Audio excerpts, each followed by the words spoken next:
Pada suatu malam yang kelam di tahun 1984, udara di Bhopal, India, berubah menjadi senjata mematikan. Ribuan orang kehilangan nyawa dalam hitungan jam, sementara puluhan ribu lainnya menderita seumur hidup.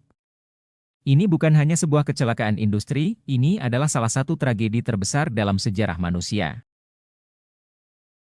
Tapi bagaimana semua ini bisa terjadi? Apa yang sebenarnya terjadi di malam mengerikan itu? Dan bagaimana dampaknya masih terasa hingga hari ini? Mari kita telusuri kisah kelam bencana gas Bhopal.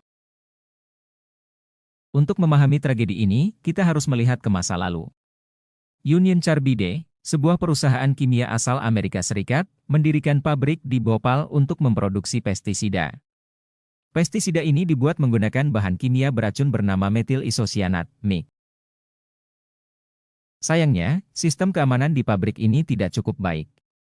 Beberapa pekerja bahkan melaporkan kebocoran kecil sebelum tragedi terjadi. Namun, peringatan ini diabaikan. Pada malam 2 Desember 1984, sebuah tragedi mulai terbentuk. Air masuk ke dalam tangki yang berisi metil isosianat, menyebabkan reaksi kimia berbahaya. Tekanan meningkat, dan akhirnya, gas mematikan bocor ke udara. Dalam hitungan menit, awan gas beracun menyelimuti pemukiman padat penduduk di sekitar pabrik. Orang-orang terbangun dengan mata terbakar, kesulitan bernapas, dan panik mencari tempat aman. Sayangnya, gas ini lebih berat dari udara, sehingga tetap berada di permukaan tanah, menjangkau lebih banyak korban. Saya ingat malam itu.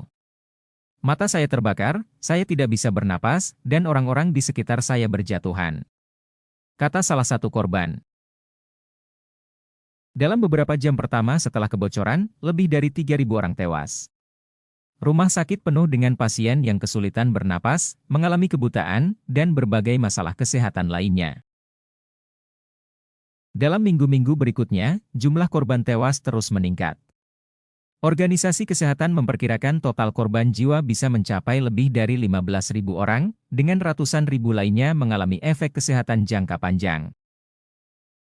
Dampak tragedi ini tidak berhenti di tahun 1984.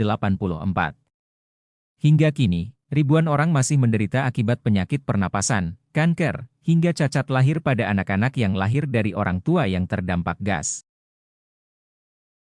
Lingkungan di sekitar pabrik juga masih terkontaminasi, membuat air dan tanah tidak aman digunakan. Meski pabrik telah ditinggalkan, racun masih ada di sana. Setelah tragedi ini, Union Carbide menghadapi tuntutan hukum besar. Namun, hingga kini, banyak korban yang masih berjuang mendapatkan kompensasi yang layak. CEO Union Carbide saat itu, Warren Anderson, sempat dituntut oleh pemerintah India, tetapi ia tidak pernah dihukum. Perusahaan akhirnya setuju membayar kompensasi sebesar $470 juta AS, tetapi jumlah ini sangat kecil dibandingkan dengan penderitaan yang dialami para korban. Bencana gas Bhopal bukan hanya sejarah kelam, tetapi juga pengingat bahwa kelalaian industri bisa membunuh ribuan nyawa. Hingga kini, para penyintas masih berjuang mencari keadilan. Dan pertanyaannya adalah, apakah tragedi seperti ini bisa terjadi lagi? Dunia harus belajar dari Bhopal, agar tak ada lagi udara yang berubah menjadi racun dan merenggut nyawa manusia tanpa peringatan. Bencana ini tidak boleh dilupakan. Kita harus terus menuntut keadilan. Jika menurut kalian tragedi ini harus terus diingat, jangan lupa like, share, dan subscribe agar lebih banyak orang tahu tentang sejarah kelam ini. Sampai jumpa di video selanjutnya.